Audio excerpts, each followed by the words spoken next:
Hello everyone and welcome back. I am as always Inquisitor Aura and this is how to roleplay in World of Warcraft Advanced Role-Playing Techniques. And today we are going to be taking a look at the Dark Rangers. Please note that these are just the generally accepted guidelines to socially acceptable and lore-friendly roleplay in World of Warcraft.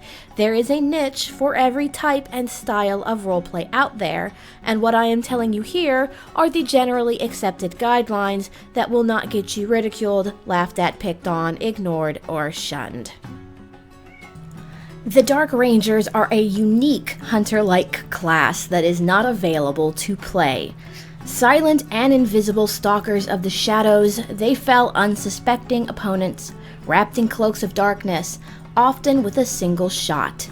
While many of their tracking methods are similar to those of the Farstriders, Dark Rangers have, with their death and rebirth, lost their connection with nature.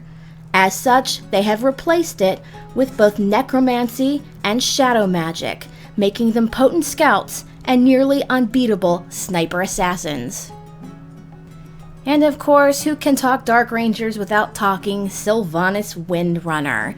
Sylvanas was the first Dark Ranger, and everything you do was first learned by her and then passed on. After her spirit was torn from her body by Arthas, she served him as a banshee until she broke free of the Lich King's will and led a rebellion against him.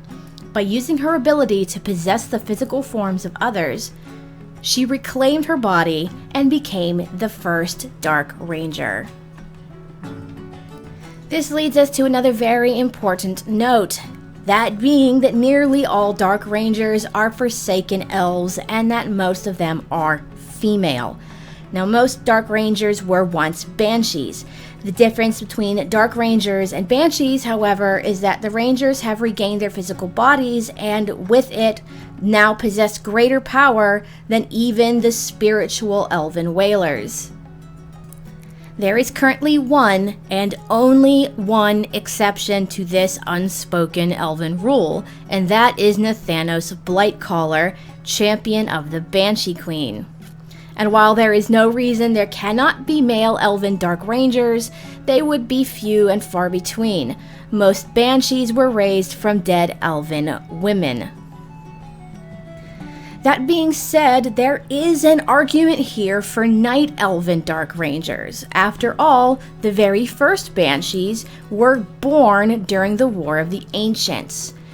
During that time, Night Elven women who were slaughtered by the Burning Legion during the fall of Kalimdor found their spirits separated from their bodies.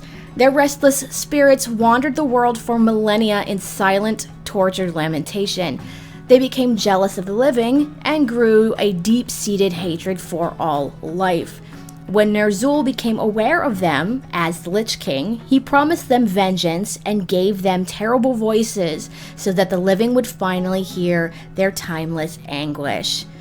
Now, most of these banshees, to become Dark Rangers, would have to take over dead bodies other than their own, likely High Elves or Blood Elves at this point, and would likely serve the Forsaken instead of their own people. Now, Dark Rangers are slightly different than most hunter-type stereotypes in that their abilities tend to focus on both stealth and shadow.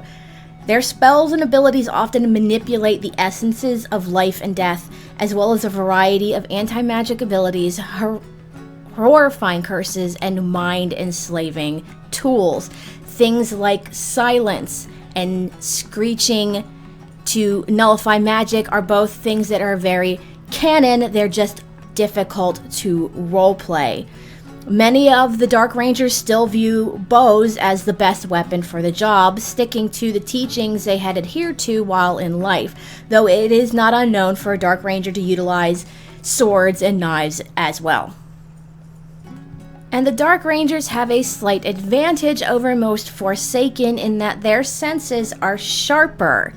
They possess the ability to detect the most minuscule, out-of-place motion of her enemies, along with other visual and audible cues that grant the Dark Ranger increased reflexes and combat awareness.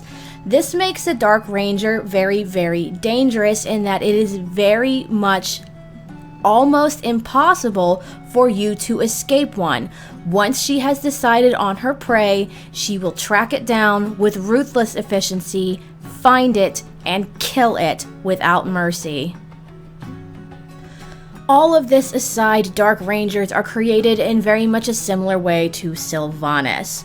They were once banshees, and they must reclaim either their own bodies or another body that is empty or full. They have the ability to push a soul out of its body if necessary to become Dark Rangers. Once they have done this, they can either choose to go about their way or find another Dark Ranger to train them, as they must learn an entirely new skill set once they've gotten back into a body. Whatever skills and ties to nature the Dark Ranger might have had before are gone. She twists all of that into new, darker magics that have now been made available to her after her death and as a Forsaken. This training culminates in a lengthy trial where she unlearns everything she was taught as an elf and learns the new arts of the Forsaken.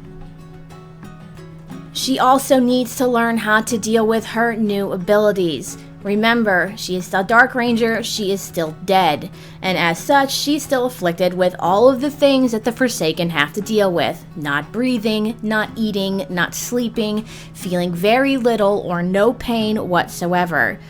The body rot. While a Dark Ranger's body generally appears to be incredibly well preserved, and this could be for a number of reasons. It could be because the body is elven, it could be because the spirit is elven.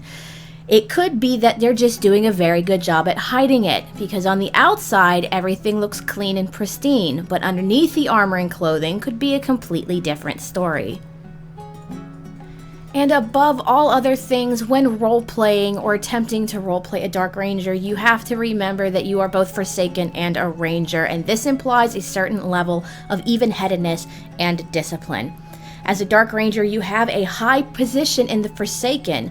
This is a position that cannot be abused. You have been trained in the methods that the Dark Lady herself discovered and uses. This also being said, you are particularly militant in nature. Remember, your life as a Ranger previous to becoming a Dark Ranger was a life that was in service to Silvermoon's military. You likely served Sylvanas there when she was the Ranger General of Silvermoon, and you have learned to follow and give orders. A cunning hero adept at manipulating opponents, the Dark Ranger is a terrifying figure to behold on the battlefield. Combining the magic of the Forsaken with the tried and true tracking methods of the elves, the Dark Rangers stalk the shadows, wraith-like and silent, ready to deliver vengeance on the tip of an arrow. Well, that is going to be it from me for this week. Thank you guys so much for watching. Remember, if you like what you see and you want to see more, make sure you hit that like button. Don't forget to comment below, and don't forget to subscribe. I also have a Patreon. The link is in the description box below, as well as up in my channel header art. So if you want to help me improve my video quality, make sure you stop on by and donate. Remember, your donations go directly to things to improve the quality of my videos and may lead to more videos per week. Anyways, guys, thank you again so much for watching. Have a great week, have a great weekend, and I will see you again in Azeroth.